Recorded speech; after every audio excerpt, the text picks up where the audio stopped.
Hi, welcome to Sugar Free. This is another on my lap reading, Major Arcana reading for Tuesday the 8th of December 2020. Let's see what we get. I hope you're well wherever you are.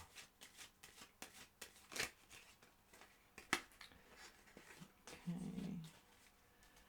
Right. Okay. We've got the Empress in the reverse. We had her yesterday. We've got the High Priestess in the reverse. And we've got our old friend, the Lovers. Okay. Well, this feeling with the Empress in the reverse of something not growing, not starting, not germinating, not sprouting, not developing. This is backed up today by the sense that the reason for this, or it's backed up with self-doubt in the High Priestess in the reverse, and a sense of being disconnected, internally disconnected, obviously with ourselves. I'm just going to move this over here a little bit and create a little bit more room for taking this forward. Because the High Priestess is inner knowing, sense of self inside, sort of self-possession, I guess. And that self-possession is what gives rise to the powers of things like intuition and, knowing. Here in the reverse, the Lovers. Are we going to take whatever step we are considering? If we step forward, we can't stay where we are. If we stay where we are, we can't step forward. I'm just going to take some tea. 1 second. However, there is an inexorable drive to step forward, embodied here by the little cherub, the little comer, about to shoot his arrow and get the ball rolling. So I have to say, this is not a particularly comfortable picture. I'm going to get one on the High Priestess in the reverse, because I want to know more about this kind of inner disconnect that we see in her. I'm just going to shuffle again, because it will be that will be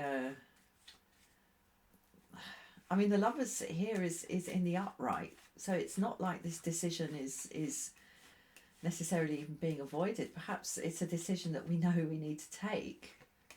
It's a move we know we need to make, because the substance coating the arrow about to fly from the cherub's bow is already in our blood, coursing through our veins, so we know.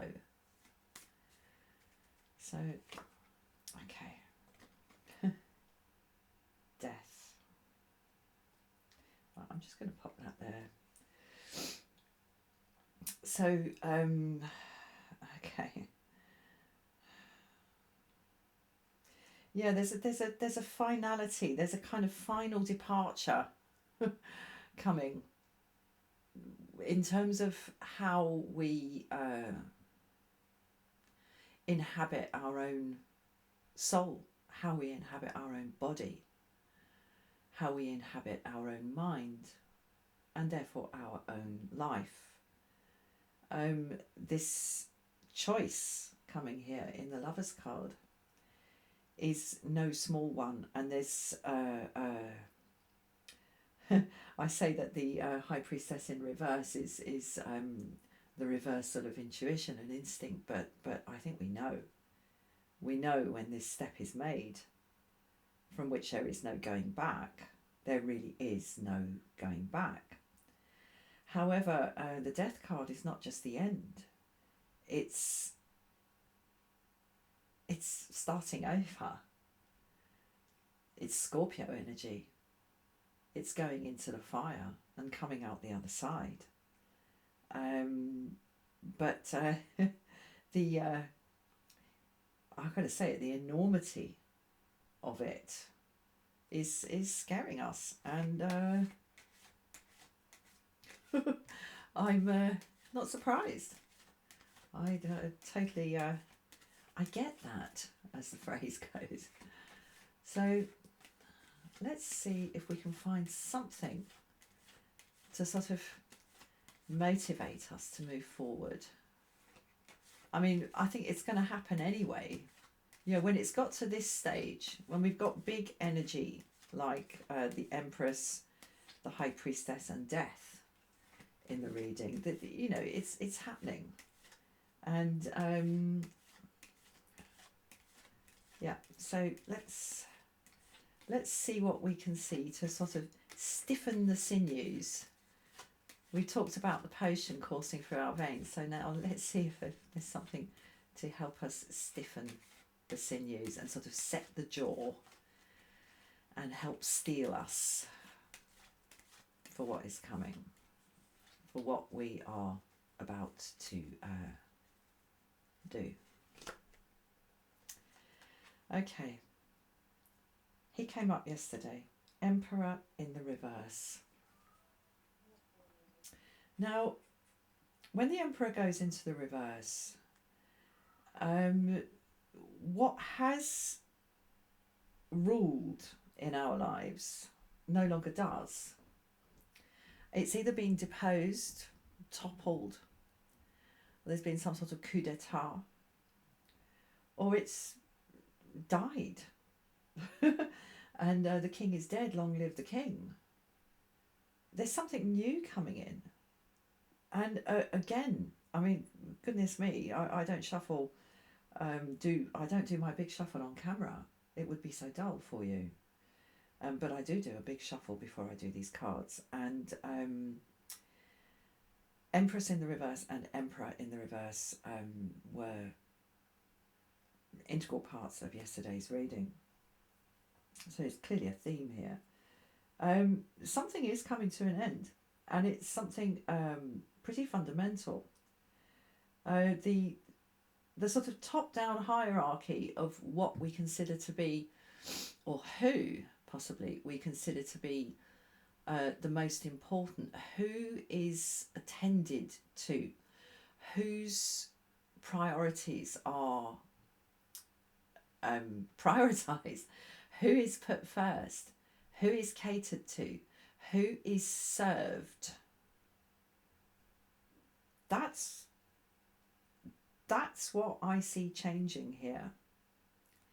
And there really is in the Lovers here the matter of coming into our own adulthood, in a sense, and stepping into a new phase of maturity in our own lives. And sometimes that does involve the deposition of that which we had considered to be the ruler in our life, gone, whether died or deposed or fled, maybe. And there's an empty throne. And you know, what are you going to do when you get into the throne room? Because that's what you've always done. You've always gone to that throne room and bowed and said, I am here to serve. And it's gone on and on and on like that. And there's so little opportunity for growth. And bit by bit, here in the Empress in the reverse, and bit by bit, our sense of self here in the High Priestess in the reverse, the wisdom of the inner light the inner knowing is kind of not extinguished, because it never is, that's the whole point. But it gets covered, and we operate in the shadows of the servitude of someone else, the emperor here. And we know after a while that this is untenable, and a change has to be made by us, actively by us.